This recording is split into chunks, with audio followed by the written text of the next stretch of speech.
É isso. Vamos lá, vamos seguindo aqui com a nossa programação. A gente vai bater um papo agora com o Sérgio Araújo, que é presidente da Bicom. O Sérgio que já está aqui conosco. Então, seja sempre muito bem-vindo aqui, Sérgio. Muito obrigado por ter aceito o nosso convite para conversar aqui um pouquinho conosco.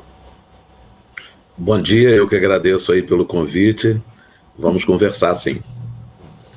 Sérgio, já vamos começar, falando sobre essa defasagem do preço da gasolina. De acordo com a Bicom, a defasagem da gasolina vendida no Brasil em relação à comercializada no Golfo do México chegava até 10%. E do diesel, reajustado em 8,9% no dia 10 de maio, a 5% mais ou menos. Como que está essa defasagem, levando em conta a política de preço internacional? Como que isso pode influenciar, inclusive, no preço nas bombas aqui no Brasil?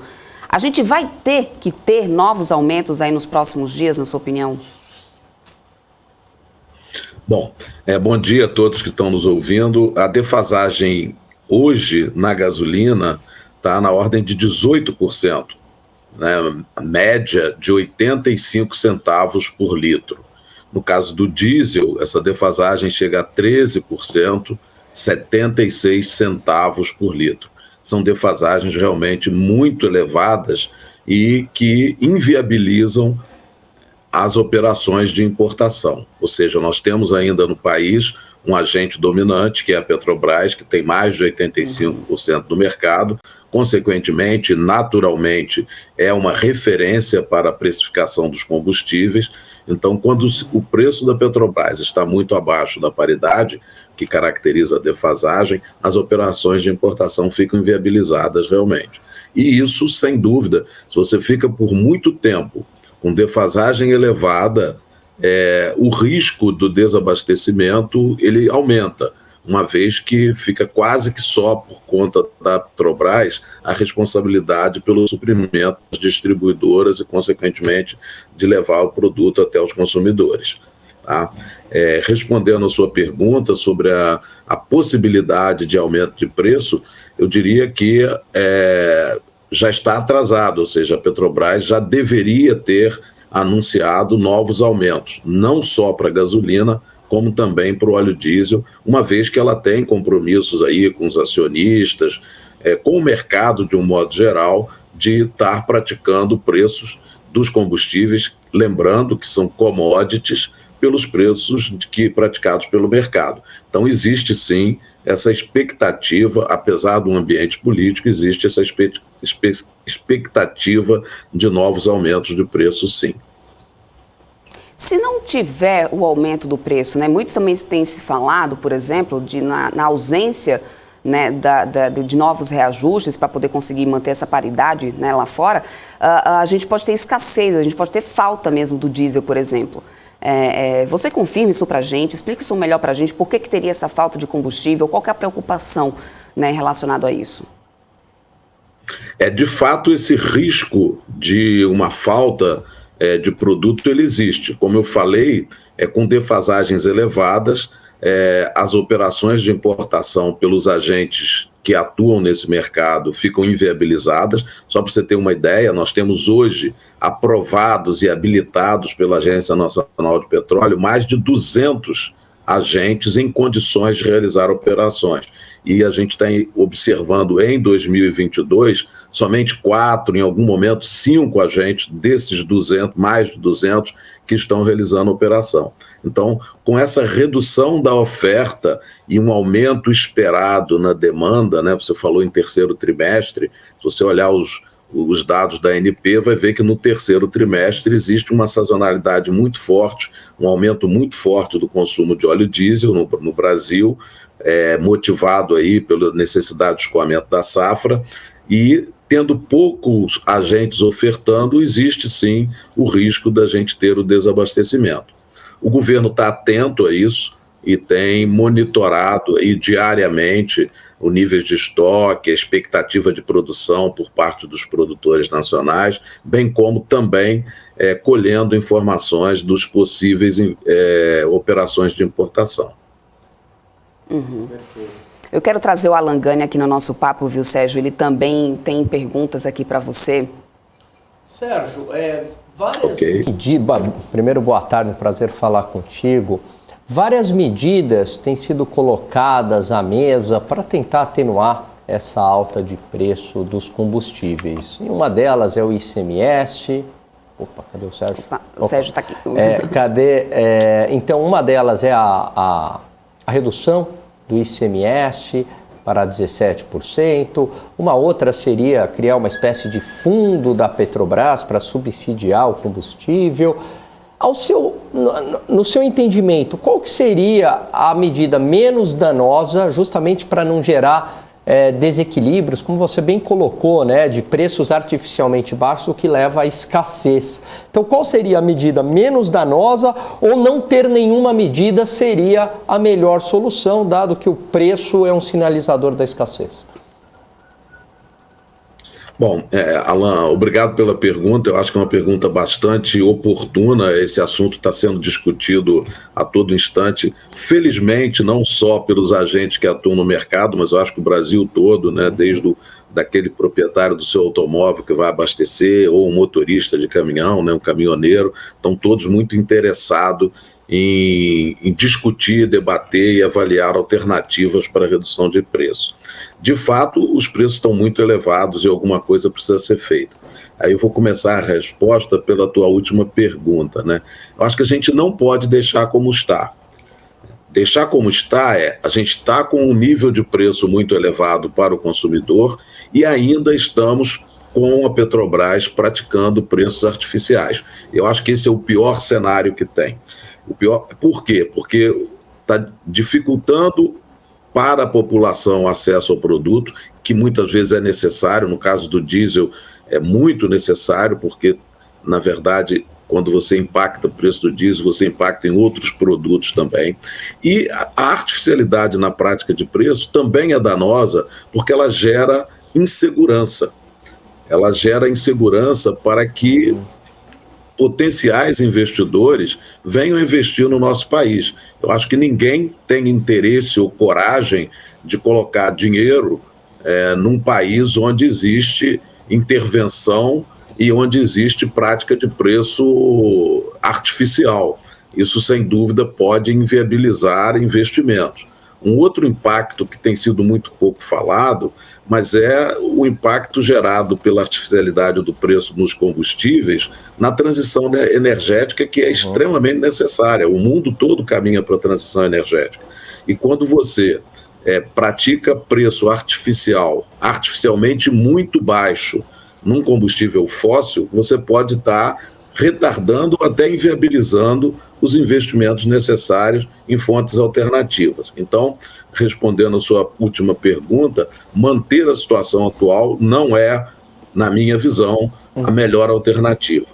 Tá? A redução do ICMS, que está sendo bastante discutido lá em Brasília, né, no Congresso, que já foi aprovado aí pela Câmara, né, o estabelecimento de um teto máximo de 17% e que deve ser votado na próxima semana no Senado, ele, sem dúvida, é uma contribuição para a redução do preço para os consumidores, né? Não é uma redução substancial, mas é uma redução, contribui sim para a redução do preço. Não quero entrar aqui no mérito se é o melhor caminho, como os estados estão vendo, os governadores e as secretarias de Fazenda, mas o fato de estabelecimento de um teto, de um imposto em 17%, tem um peso importante. Aqui no Rio de Janeiro, onde eu fico, né, o imposto do ICMS sobre a gasolina é de 34%.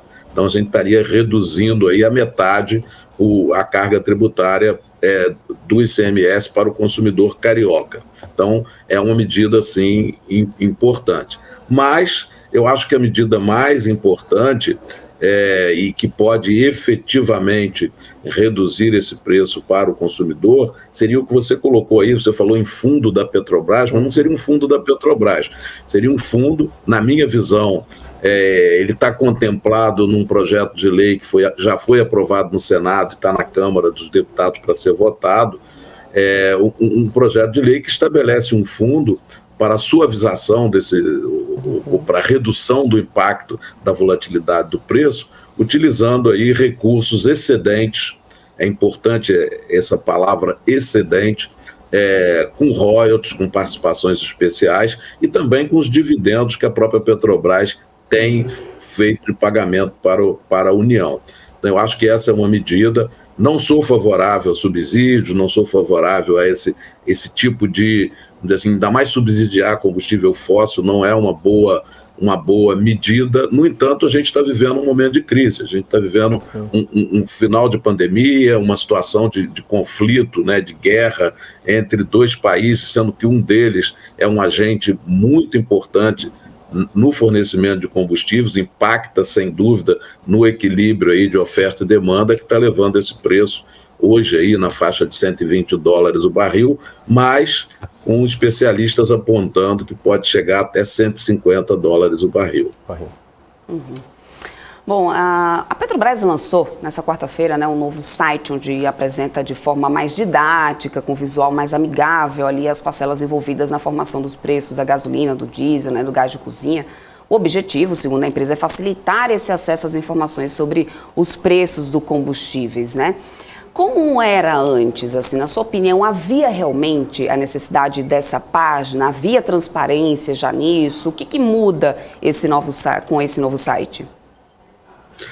Bom, a Petrobras ela já publica essa composição dos seus preços há muito tempo, só que de uma forma talvez não da forma como estava, né, para os agentes que atuam no mercado, né, para as pessoas que têm familiaridade com a estrutura de custo de produtos derivados do petróleo, estava muito fácil e muito clara. No entanto, eu vejo agora e acho e aplaudo essa iniciativa de fazer uma comunicação que seja mais clara e que seja possível de que todos, né, de que a população, de um modo geral, possa entender. Porque, de fato, se você olhar tanto gasolina quanto óleo diesel, vou me limitar aqui a esses dois produtos, que são aqueles que têm maior sensibilidade, maior percepção da população, a parcela que é a realização do refinador, não vou nem colocar só a Petrobras, mas a parcela que cabe ao produtor do combustível ou ao importador, representa um percentual de 30%, 50% no máximo, e o restante são outros custos que não são, assim, não estavam, né, muito claro para a população, como, por exemplo, né, os impostos, seja federal, seja estadual, né, como também os biocombustíveis. Hoje você não consegue comprar o combustível derivado de petróleo puro, seja a gasolina tem 27% do etanol anidro e o diesel tem 10% do biodiesel. No caso do diesel, esses 10% do biodiesel, ele aumenta o preço na bomba, porque o preço do biodiesel hoje é muito maior do que o preço do diesel fóssil. Então é importante esclarecer isso para que a população saiba exatamente como é essa composição do custo. Não adianta só ficar fazendo pressão sobre o produtor do diesel ou da gasolina ou sobre um importador de diesel e da gasolina. Existem outras parcelas que podem ser olhadas também. Bom, e essa pressão sofrida pelo governo federal, né, para essa redução dos preços do combustível está fazendo com que parte da ala governista avalie a possibilidade da edição de um novo decreto de calamidade pública, o que flexibilizaria, né, as regras fiscais e também permitiria maiores gastos para poder subsidiar os combustíveis, como a abertura de créditos extraordinários e até mesmo o pagamento de um auxílio para caminhoneiros e motoristas de aplicativo. Se isso realmente acontecer, qual é o impacto, né, que isso pode causar nos preços e em quanto tempo, na sua opinião? Olha, eu vejo que essas medidas assim direcionadas, né, elas podem reduzir, reduzir a necessidade de impacto no orçamento da União, né, uma vez que seriam benefícios específicos, seja o Vale Caminhoneiro, seja, enfim, que o nome seja dado, mas não resolve o problema como um todo. Né? Então, é uma medida possível de ser feita assim. Acho que de um controle mais difícil, né? É necessário que se pense, que se desenhe uma forma de controle que seja eficaz, mas, de novo, pode resolver parcialmente o problema, mas não vejo como uma solução completa. Uhum. Olhando para essa, ainda, lógico, né, discutindo um pouco sobre isso, as pessoas questionam bastante, já que, por exemplo, a gente tem a produção de um petróleo, mas é um petróleo que, né, um petróleo bruto, que precisa ser refinado, precisamos mandar lá para fora para refinar, para voltar. Muito se tem também questionado sobre a questão de não ter refinaria suficiente aqui no Brasil e com capacidade para poder refinar o tipo de petróleo que nós temos. Seria, então, né, viável, talvez, essa saída de construir mais refinarias? Você acredita que se a gente tivesse realmente mais refinarias, esse problema seria resolvido? Onde que não... Por que não ter... Por que não existe o interesse também na iniciativa privada em ter mais, a sua opinião? Seria a questão da falta de retorno? Não é viável financeiramente? É muito mais viável a extração, né? Por que, então, precisamos estar mandando lá para fora e não ter mais refinarias aqui dentro mesmo, na sua avaliação? Bom, esse tema eu acho que daria para ser debatido aí umas 4, 5 horas de bate-papo. Tem muita coisa para ser considerada, né? O primeiro ponto, eu acho que tem um mito, a gente tem que desconstruir esse mito de que as refinarias nacionais não estão habilitadas ou não estão preparadas para processar o petróleo nacional. Isso não é uma verdade. Ao longo dos últimos anos, a Petrobras realizou investimentos muito importantes. Eu não tenho aqui nenhum interesse em estar defendendo a Petrobras, mas a verdade tem que ser dita. A Petrobras realizou investimentos muito importantes para a adequação das suas refinarias ao petróleo que foi encontrado aqui, especialmente na bacia, no pré-sal, né, na bacia de Campos, enfim, no pré-sal como um todo.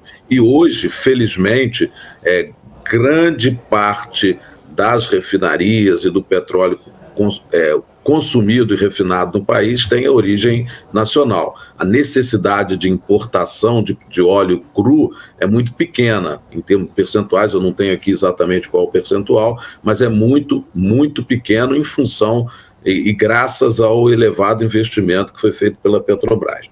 Essa situação da gente ter o excedente, assim, ser autossuficiente, mais do que autossuficiente, a gente ter um excedente de petróleo cru e a gente não ter capacidade de refino, é consequência da gente não ter investido em aumento da capacidade de refino ao longo dos 30, quase 40 anos. A última grande refinaria que foi construída no Brasil foi a Revap, no Vale da Paraíba, na década de 70. Depois disso, a gente teve a construção da Renest, lá em Suape, que é uma refinaria que também só foi inaugurado, ou só está em operação 50% da capacidade do projeto. Uma outra pequena refinaria, Clara Camarão, no Rio Grande do Norte, e não tem mais nada. E nesse período, o aumento da demanda foi muito grande. Se a gente olhar o diesel, o aumento, a demanda do diesel acompanha com uma correlação muito forte a variação do PIB. Então, se vocês podem ver, teve nos últimos 10, 15 anos, mais do que dobrou aí o consumo dos principais derivados de petróleo. A discussão que você tem que ter nesse momento é assim: a gente deve estimular investimento na ampliação da capacidade de refino no Brasil?